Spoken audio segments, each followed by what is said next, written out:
Serge Djibré, bonsoir. Bonsoir, M. Diarra-Souba. Merci d'avoir accepté notre invitation. Merci à vous aussi. Tout d'abord, on vous permet à vous et à nos téléspectateurs de suivre ce portrait. Ok.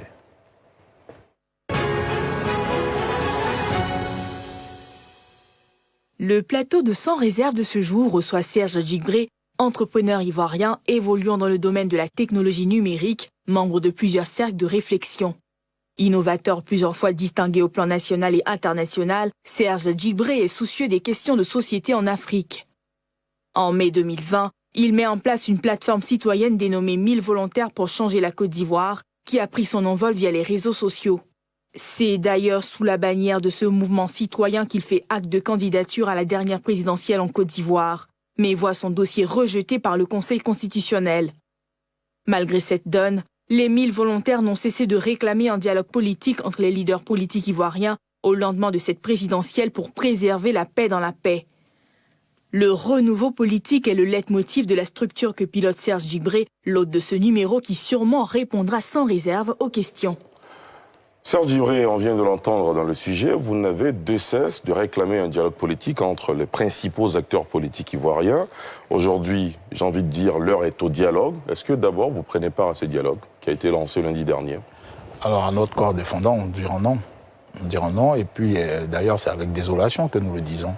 Parce que je crois que le dialogue auquel on appelait, c'est un dialogue qui doit être beaucoup plus large que ce cycle de rencontres connu depuis tant d'années. Donc nous appelons à un vrai dialogue. Cette fois-ci, c'est un dialogue qui devrait partir de toute la classe politique à tous les citoyens que nous sommes.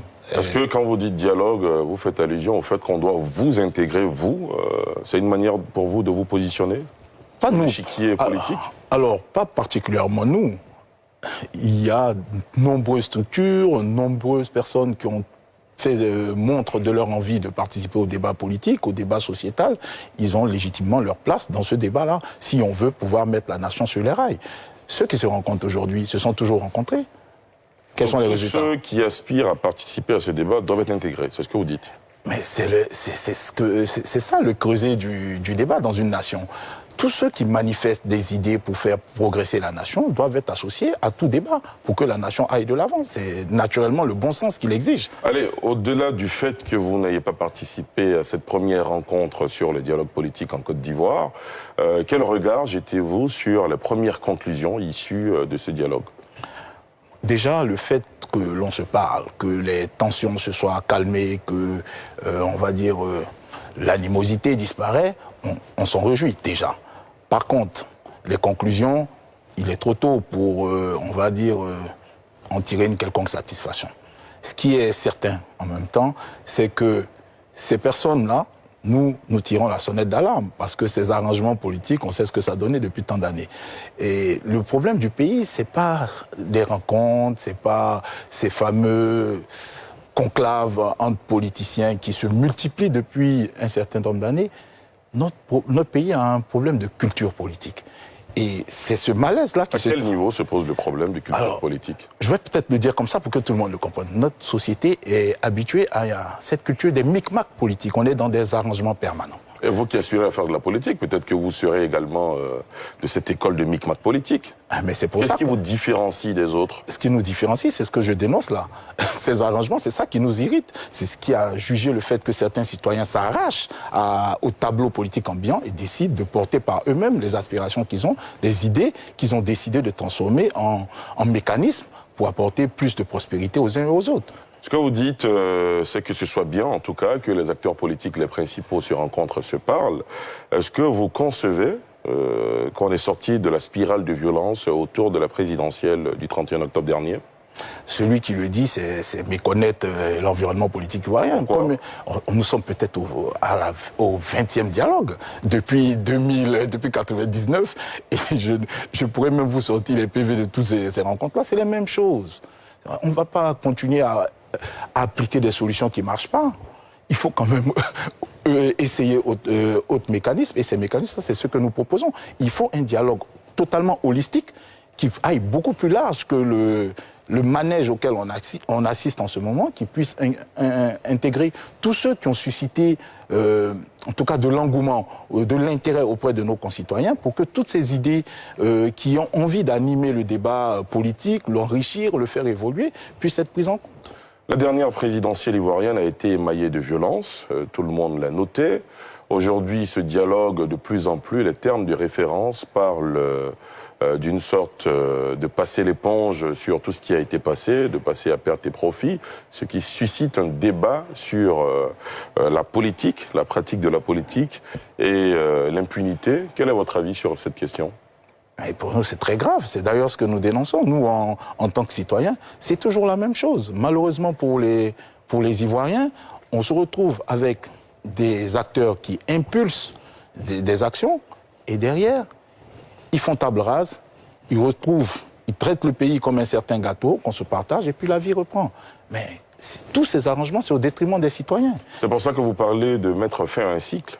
Ah bien sûr, c'est un cycle d'arrangement politique auquel il faut mettre fin. Je crois que ce n'est pas prétentieux de votre part ? C'est normal, c'est légitime. On est avec, on va dire, avec des acteurs qui peinent à nous délivrer. La politique a pour essence l'envie d'améliorer le quotidien des uns et de nous. On a des acteurs qui n'y arrivent pas, mais évidemment, il faut arrêter ce cycle. Tout le monde a servi parmi ces acteurs, ils ont tous servi. Comment arrêter ce cycle ? Mais le cadre démocratique nous montre le chemin, l'élection. Et c'est ce que nous avons voulu faire. Aller compétir, mettre des idées au devant des Ivoiriens et que les Ivoiriens tranchent, qu'ils apprécient. Et quelles sont les idées motrices, les idées qui caractérisent votre positionnement aujourd'hui sur l'échiquier politique ? Alors, je veux dire, entre les idées que nous avions avant l'élection et les idées que nous avons maintenant après le contexte électoral, les idées ont bien évolué. Là où nous étions à l'époque en train de parler directement de l'amélioration du cadre de vie des Ivoiriens, c'est-à-dire que le se nourrir, le se loger, et les questions d'éducation, les questions de santé, mais aujourd'hui devient prépondérant la question de l'environnement juridique qui encadre même la nation. La question constitutionnelle devient une question prépondérante. Aujourd'hui... Quel est votre avis sur la Constitution actuelle ? La Constitution en elle-même n'a pas de problème. Les interprétations nous envoient dans tous les sens, aussi bien au niveau des intellectuels, des érudits du droit, ils sont eux-mêmes divisés, qu'aussi bien qu'au sein des petites populations que nous sommes. Donc, à ce niveau, il faut ramener à une constitution consensuelle qui parte du bas vers le haut. On ne peut pas imposer aux gens des mécanismes qui s'arrangent par le haut et après les populations ne sont que des faire-valoir. Non, ça ne marche plus. Il faut repartir vers le bas, sortir, on va dire, une constitution qui est consensuelle, qui permet à tous les corps constitués de la nation de se prononcer et après, on part sur de nouvelles bases. Vous en appelez donc à une révision constitutionnelle ou à une nouvelle constitution ? Que ce soit une révision, que ce soit une nouvelle constitution, au moins déjà qu'on marche dans le respect de la constitution qu'on se serait donné. Déjà ça. Y a-t-il des dispositions particulières qui vous intéresseraient en termes de révision dans cette Constitution ? Je pense notamment à la limite d'âge. Nous, en tant que démocrates, la limite d'âge, en réalité, l'âge ne fait pas, ce n'est ni un avantage ni un handicap pour nous. En réalité, si on est dans un jeu démocratique clair, les Ivoiriens tranchant, ils sanctionneront ceux qui n'estiment pas suffisamment aptes à exercer la fonction présidentielle. Donc, c'est pas un problème de fond, ça. Mais c'est une question aussi qui permet à vous, jeunes, qui aspirez à faire de la politique, d'avoir le champ libre. Oui, mais on n'aspire pas à des dons. On n'aspire pas à des dons, on n'assiste pas à des... C'est ce qu'on, d'ailleurs, on dénonce. C'est pas un partage de gâteau. Non, vous avez assez... Poussez-vous, non. C'est la compétition des idées. Si nos idées priment sur les idées des anciens, mais elles vont directement nous porter au sommet. On n'a pas peur de la compétition. Il faut que la compétition, la confrontation des idées, il faut qu'elles aient lieu. Que les jeunes, malheureusement pour eux, ils ne s'engagent pas, ils ne portent pas des idées, mais les doyens seront toujours là. Ils font ce qu'ils savent faire de mieux. Et à nous aussi de prouver que nous avons des idées pour leur permettre qu'ils mettent à défaut ce qu'ils nous proposent, pour que les Ivoiriens aient du choix. Serge Djibré, dans bien de pays, dans bien de démocraties, pour aspirer à être président de la République, il y a quelque peu un schéma classique. Se faire élire en tant que maire, en tant que député, vous sautez toutes ces étapes et vous aspirez à être président de la République. Est-ce que, comme je le disais tantôt, il n'y a pas de prétention ? C'est vous-même qui l'avez dit, je suis un innovateur. je suis dans ma tradition, je suis un innovateur, je fais ce que les gens n'ont jamais exploré. Et c'est le rôle, d'ailleurs, de nous, les jeunes, de porter des champs qui n'ont jamais été explorés. D'ailleurs, ces schémas qui ont été explorés n'ont jamais rien donné. Ces gens qui ont occupé toutes les fonctions, finalement, résultat. Est-ce que le fait que votre candidature n'ait pas été retenue finalement par le Conseil constitutionnel est un échec pour vous? Il n'existe pas d'échec dans la démarche d'une personne qui veut s'engager en politique. Et d'ailleurs, même dans la vie, il n'existe pas d'échec. Il existe au monde des étapes sur lesquelles on prend des constats et on repart. L'objectif, il demeure. Dans tous les cas, nous gouvernerons. Donc vous avez en face de vous quelqu'un qui dirigera la Côte d'Ivoire, assurément. Vous êtes très optimiste. Plus qu'optimiste, je suis certain. Les élections législatives approchent à grands pas. Ce sont des élections qui vous intéressent? Absolument. Vous serez candidat? Oh, la commission d'investiture des 1000 volontaires tranchera. Par contre, les 1000 volontaires auront des candidats partout, dans toutes les circonscriptions. Partout en Côte d'Ivoire? Partout en Côte d'Ivoire. Vous en avez les moyens, les ressources humaines? Mais les ressources humaines, elles existent. Seulement, ce qui nous manquait, c'était l'audace. Et nous avons fait péter le bouchon de cette retenue qu'avaient les citoyens vis-à-vis de la sphère politique, de l'atmosphère politique. Aujourd'hui, les citoyens ont repris confiance en nous. Notre projet de société le traduit clairement. Croyons en nous. Et le croyons en nous, il est pleinement en marche. Et donc, vous aurez des candidats 1000 volontaires, des sans-emploi, des retraités, des citoyens ordinaires seront candidats aux législatives face à cette classe politique qui est totalement éculée. Une classe politique totalement éculée. D'ailleurs, le jour du dépôt de votre dossier de candidature devant la commission électorale indépendante, à la sortie donc de cette séance, vous disiez l'heure du renouveau a sonné, renouveau des visages. Mais tout à l'heure, vous disiez par exemple que la limitation de mandat ne vous intéressait pas. Oui, mais alors que vous souhaitez qu'on voit de nouveaux visages. Oui, je dis que nous sommes des fervents amateurs de compétition. Nous ne sommes pas des gens qui appelons à des dons. On ne souhaite pas qu'on nous fasse des sièges, oui, non, prenez comme vous êtes jeune, voilà. Non, c'est pas cela. Par contre, on veut que la compétition ait lieu. Donc le renouveau des visages, c'est un renouveau des victoires. C'est parce que nous aurons vaincu, nos idées auront prévalu sur les idées anciennes que nous aurons ces sièges-là. Donc le renouveau des visages, c'est un résultat, ce n'est pas des dons. Est-ce que vous avez le sentiment d'être écouté, d'être entendu par les Ivoiriens? Alors c'est l'inverse. C'est pas que j'ai le sentiment d'être écouté ou être entendu, j'ai plutôt le sentiment de porter la voix des Ivoiriens. Ils n'ont pas de porte-voix. Ceux qui pensent que la classe politique actuelle doit être évincée, ils n'ont pas de porte-voix. Tous ceux qui s'engagent en politique viennent rentrer dans les rangs, viennent emprunter les sentiers battus. Qui est-ce qui parle pour tous ceux qui sont déçus? Qui est-ce qui parle pour tous ceux qui sont victimes des actions des acteurs politiques actuels? Alors, en entendant les hommes politiques de façon générale, qu'on soit dans l'opposition, surtout dans l'opposition, ou qu'on soit dans le pouvoir, on dit, les Ivoiriens disent, les Ivoiriens pensent. Donc, qu'est-ce qui fait que vous êtes plus représentatif des Ivoiriens que ces autres acteurs politiques? Les élections devraient le prouver. Malheureusement, elles ont été vidées de leur compétitivité. Mais les législatives le prouveront. On a parlé de renouveau des visages, renouveau des idées, mais surtout le renouveau des pratiques. Aujourd'hui, que vous regardez l'opposition ou le pouvoir, c'est les mêmes pratiques. On est beau changer de régime dans ce pays, on a l'impression que les mauvaises pratiques se transmettent d'un régime à un autre. Vous pensez à quelles pratiques notamment?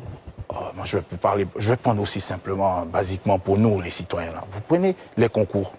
Dans ce pays, vous avez des plus jeunes qui viennent vous dire un matin, vous pouvez m'aider à passer un concours. Qu'est-ce que ça veut dire?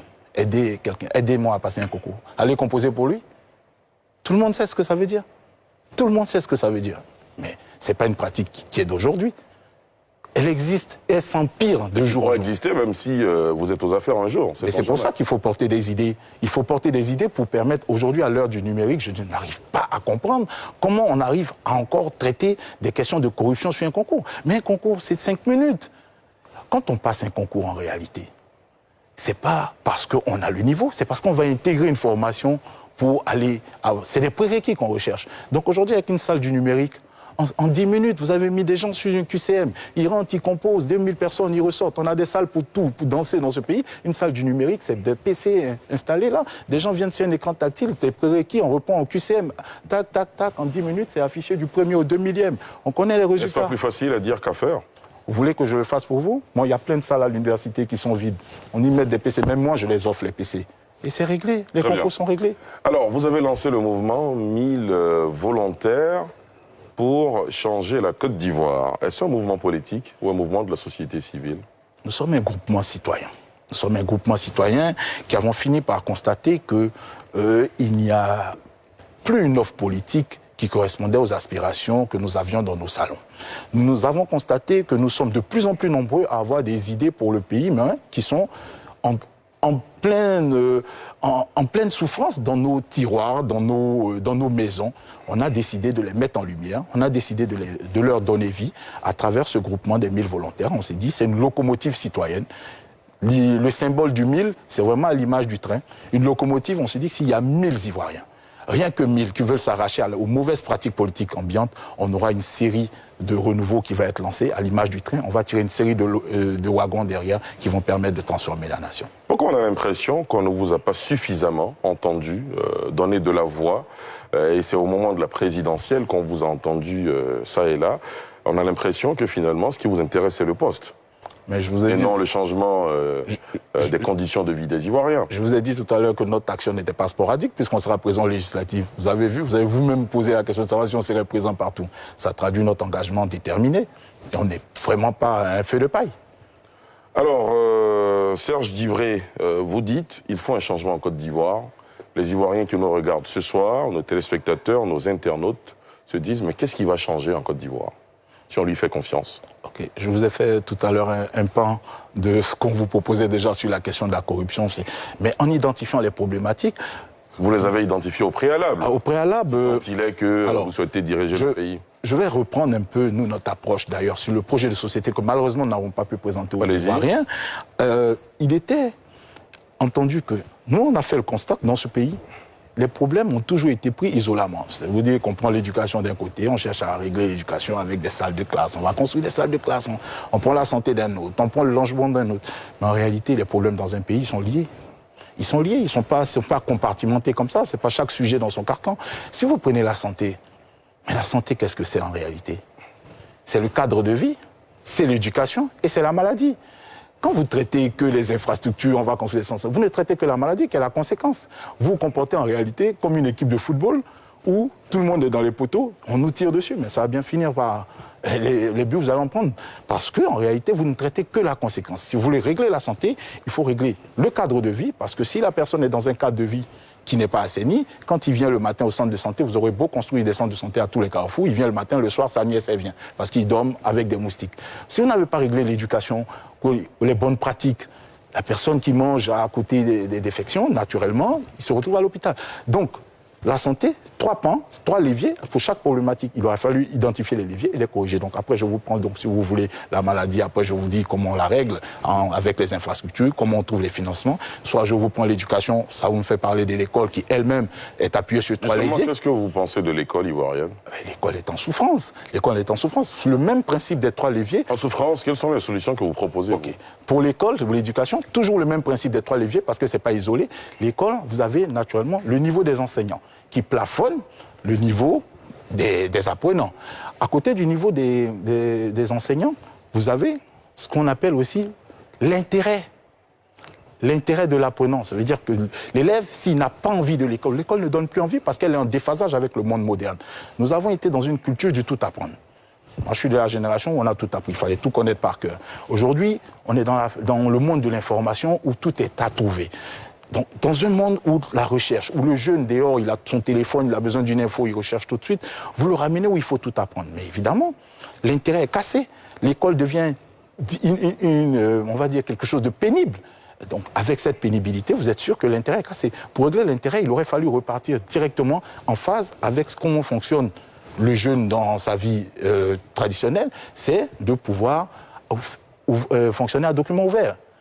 Vous aurez réglé à la fois la question de la tricherie, vous aurez réglé la question de la pénibilité de l'école, il y aurait donc plus d'anxiété à venir à l'école, et ceux qui n'y arrivent pas à document ouvert, on pourrait les orienter vers de la professionnalisation. Donc il faut alléger les choses. Si vous formez quelqu'un qui doit tout savoir, en réalité, finalement, dans un monde actuel, vous formez un buté. Parce que dans le monde du travail, il n'y a jamais quelqu'un à qui on donnera une tâche sans lui permettre d'aller fouiller. S'il veut venir avec tous les documents pour trouver la réponse, ce qu'on veut, c'est des résultats. Donc, il faut sortir de cette société butée qu'on a construite. Il faut couvrir maintenant, c'est des gens qui sont capables de comprendre la différence. Et c'est d'ailleurs peut-être ce qui empêche notre société d'être aussi réceptive à la culture de la différence. Parce qu'en réalité, quand on a tout appris, quand quelqu'un vous dit que quelque chose se fait autrement, vous dites non, ça, j'ai jamais vu, donc ça n'existe pas. Il faut corriger cela. Serge Djibré, il y a une question qui a été érigée en priorité par le pouvoir et l'opposition, c'est la question de la réconciliation nationale. Que disent les 1000 volontaires pour changer de la Côte d'Ivoire de la réconciliation nationale? Ok. Le problème de la réconciliation nationale, moi, à la limite, souvent, je suis dégoûté quand j'entends cette question. Pourquoi? C'est un épiphénomène pour vous? Non. Le problème, en réalité, c'est la réconciliation entre les dirigeants et les populations. Le problème de ce pays, c'est la justice. C'est la justice. Les citoyens, en fait, ils ont un profond sentiment d'injustice. Sentiment d'injustice qu'ont connu ceux qui sont au pouvoir aujourd'hui, en son temps. Aujourd'hui, ils ont pris le pouvoir. Sentiment d'injustice que ceux du camp d'en face retiennent. On est dans un pays qui est adossé à des clivages. Si on veut réconcilier les gens, il faut simplement que la justice ait lieu. Et quand on parle de justice, on parle de justice qui parte des sujets qui nous ont mis en difficulté depuis minimum les années 2000, sinon 93. C'est quoi ces sujets pour vous? Bon, les sujets, en fait, si on veut les ressortir un par un, on vous fait vraiment un petit chapelet. Mais quelques-uns. On vous prendra le coup d'État. Qu'est-ce qui s'est passé? On veut savoir. On vous prendra la rébellion. Qu'est-ce qui s'est passé? On vous prendra les élections de 2010. Qu'est-ce qui s'est passé? On vous prendra les événements de 2020. Qu'est-ce qui s'est passé? Après, vous avez tous les drames qui se sont passés dans les différentes régions, à l'ouest et tout ça. Ces questions, il faut les ouvrir. La réparation, tout ça, c'est pas ça le problème. C'est qu'il faut que les gens soient rassurés sur le fait que ces événements ne pourront plus se reproduire sans que les uns et les autres aient en face d'eux un État qui applique le droit et qui punit ceux qui agissent en dehors des règles et qui protège ceux qui sont dans le... Mais vous l'avez dit à l'entame de cette émission, quand il s'agit de faire le bilan de toutes ces crises que la Côte d'Ivoire a connues, après on arrive à des dialogues entre politiques et finalement tous les dégâts sont passés par perte et profit. Ouais, c'est pour ça que ce genre de dialogue, ils sont maintenant à proscrire. Il faut créer un nouveau type de dialogue, qui est un dialogue citoyen par excellence, et auquel les politiciens seront d'ailleurs invités, mais il faut que les citoyens, à travers ceux qui ont manifesté l'envie de participer à l'animation de la cité, parce que c'est ça la politique. La gestion de la cité, c'est rien d'autre. On ne peut pas, nous, citoyens qui sommes les maîtres de la cité, être exclus de la gestion de la cité, et puis des gens s'arrogent ces droits par procuration de décider pour nous, et la vie reprend. Non, c'est faux. Il ne faut pas continuer de faire des arrangements politiques, et quand ça se détériore, on appelle la population à la rescousse. Ce sentiment-là, il arrivera un jour où on aura une révolte, mais ça ne sera pas une révolte contre un parti, ça ne sera pas une révolte contre un pouvoir, ça sera une révolte contre les politiques. Et on n'en est pas loin. Vu comment les choses tournent depuis tant d'années, on n'en est plus loin. On va faire exploser le vase.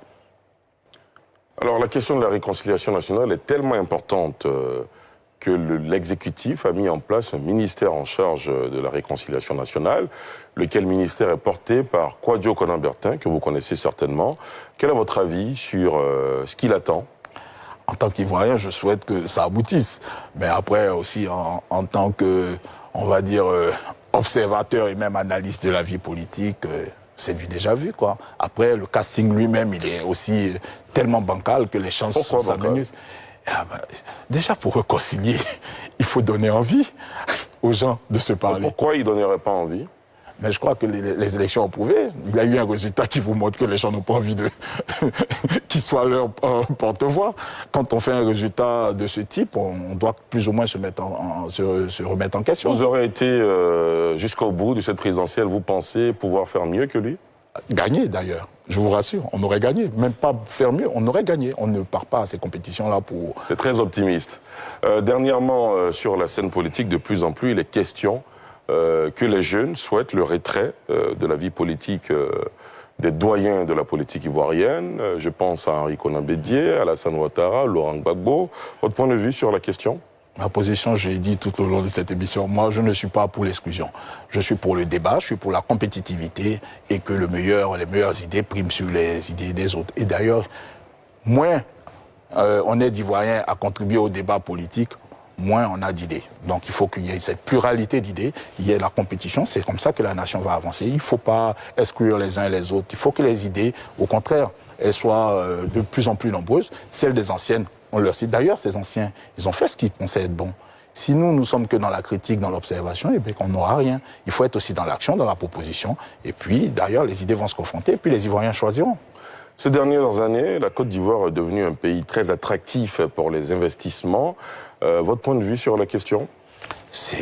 On devrait tous s'en réjouir. Et d'ailleurs, on doit continuer sur cette tendance. Malheureusement, la situation du Covid est venue, on va dire, couper un peu cette dynamique, mais à l'échelle internationale.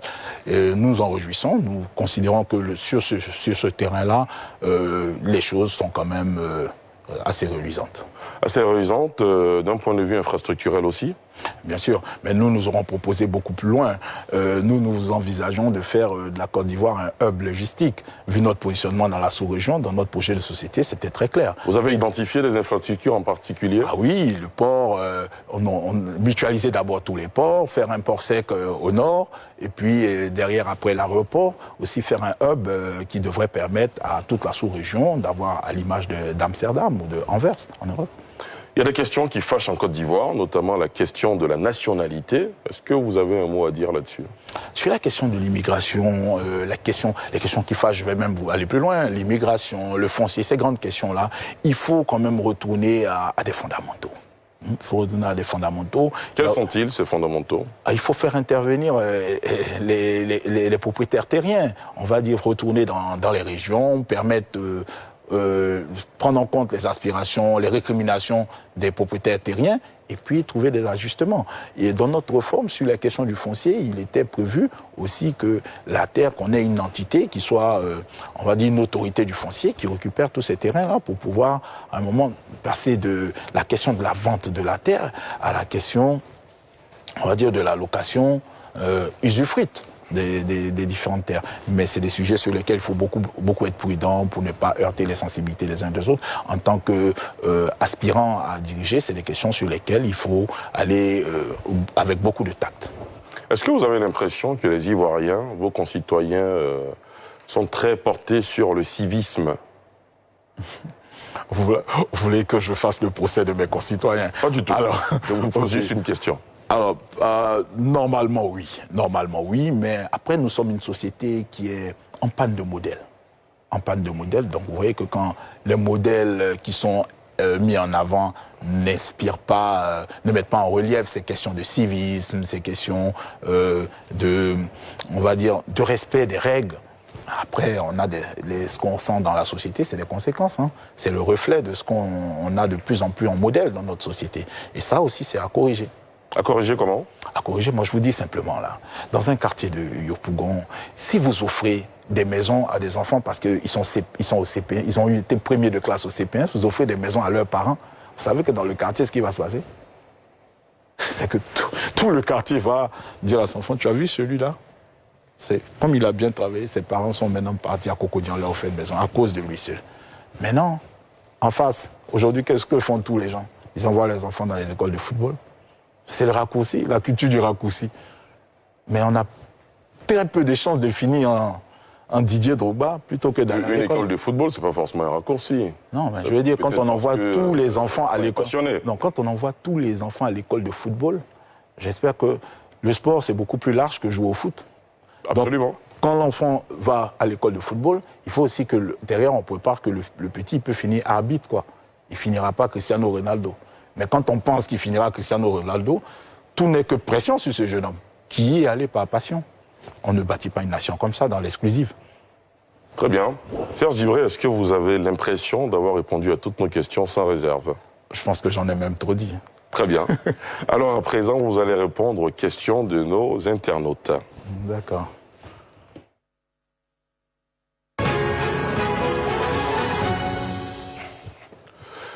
La première question d'internaute nous vient de Sébastien Kouao qui nous dit « Pourquoi avoir commencé directement par la présidentielle ? Il faudrait peut-être revoir vos ambitions à la baisse. » Je vous l'avais dit, moi. Absolument. Voilà. Vous pouvez apporter Alors, vous l'avez dit que je suis un ambitieux, mais les volontaires sont des ambitieux, d'abord. Les volontaires sont des ambitieux, et mieux, nous sommes une nation qui ne rêve plus. Aucune nation ne peut se bâtir sans rêve. Et nous devons incarner ce rêve-là. Vous pensez que nous sommes plus ambitieux que le président Houphouët-Boigny qui a lutté contre le travail forcé ? Vous ne pensez pas que c'était plus compliqué ? Il avait très peu d'intellectuels. Il avait des gens apeurés, des gens flagellés. Mais il leur a dit non, on y va. Il faut qu'on se batte et qu'on puisse transformer les choses jusqu'à l'indépendance. Il créa le RDA. Mais écoutez, c'est pas aujourd'hui où nous avons toute cette liberté, ce numérique, que nous allons revoir nos ambitions à la baisse. Le pays est en panne. Il faut que certains se lèvent. Donc, à l'image de cette locomotive, nous portons ces ambitions-là. Je l'ai dit, nous sommes ambitieux et mieux, nous sommes des innovateurs. Donc, oui, 6 mois après, nous sommes face là où se mettent naturellement des gens qui ont 30 ans de carrière politique. Donc, notre ambition, elle doit être d'ailleurs même réévaluée. Très bien. Prochaine question. Êtes-vous intéressé par les législatives? Si oui, dans quelle circonscription et quelles sont vos chances? Alors, la première question, vous y avez répondu au cours de l'émission. La question que je n'avais pas posée, dans quelle circonscription et quelles sont vos chances? D'abord, je suis au service des volontaires. Donc, les volontaires, nous avons tout un processus. D'ailleurs, je profite pour faire cette annonce. Dès le 4 janvier, les 1000 volontaires feront la présentation officielle de leur plan pour les législatives 2021. Donc, à cette occasion, vous aurez tout. Vous aurez notre plan d'action. Vous aurez le collège de collecte des intentions de candidature, parce que nous allons accueillir dans le panel des 1000 volontaires toutes les candidatures citoyennes. Vous n'avez pas l'impression qu'il y a un risque que ce soit tard? Les législatives, c'est probablement pour le mois de mars. Ben oui, mais nous avons travaillé aux législatives depuis le 6 juin. À quel moment vous allez identifier les candidatures, les emmener sur le terrain pour faire campagne et tout le reste? Alors, je vais vous poser une seule question et je crois que vous aurez la... C'est moi qui pose les questions. Donc je vais vous présenter un tableau, je crois que vous aurez la réponse. Vous savez, si vous allez à Bobo et que les Bakaman font leur liste pour la mairie, vous pensez qu'ils ont besoin de faire campagne? Bah ouais, on a toujours besoin de faire campagne. Non, on fait campagne pour informer l'électeur, mais quand l'électeur c'est lui-même le candidat, le vote est légitime, ils attendent le dimanche, ils vont voter. Donc... Très bien. Alors, la prochaine question nous dit... expliquez-nous comment 1000 volontaires peuvent-ils changer la Côte d'Ivoire? D'accord. Souvent, on dit que je suis un peu méchant dans mes réponses, mais je veux dire qu'on aurait pu faire revoir l'émission à notre interlocuteur, il aurait toutes les réponses. Mais comment les 1000 volontaires peuvent changer la Côte d'Ivoire? C'est déjà l'engagement. Les 1000 volontaires, je l'ai dit, nous sommes 22 millions en réalité de volontaires. Nous devions chacun à son niveau réveiller le leader qui dort en chacun de nous. Souvent, les gens nous disent « Non, qu'est-ce que vous comptez faire ?» et tout ça. Je dis « Non, qu'est-ce que tu comptes faire? Qu'est-ce que tu comptes faire? À moins que tu considères que le tableau actuel soit réluisant. Moi, je suis peiné quand je suis chez moi. Les 1000 volontaires, c'est pas moi. Les 1000 volontaires, c'est la rencontre de personnes qui sont autant peinés que moi, qui se disent « Mais le pays va mal. Nous, on veut y vivre, on y vit avec nos enfants. Nous sommes dans une situation qui craint. On a appréhendé 2020 comme une situation, comme une zone à risque. Évidemment, nous sommes arrivés au clash. Il faut donc que des gens se lèvent, prennent leur bâton de pèlerin et produisent des idées pour améliorer notre société. Et c'est tous ensemble qu'on pourra le faire. C'est tous ensemble. La question suivante. La question dit quelle est votre idéologie politique? Comment vous situez-vous par rapport aux antagonistes de la crise actuelle? Nous sommes totalement aux antipodes. Parce que la crise actuelle, c'est le résultat des acteurs politiques actuels. C'est pour ça que nous avons voulu participer au débat, pour apporter une offre nouvelle aux Ivoiriens. Le pays est en panne d'offres politiques. On ne fait que des oscillations entre demain le RDR, le FPI, le PDCI. Mais non, même à l'intérieur de ces partis, il est appelé au renouveau.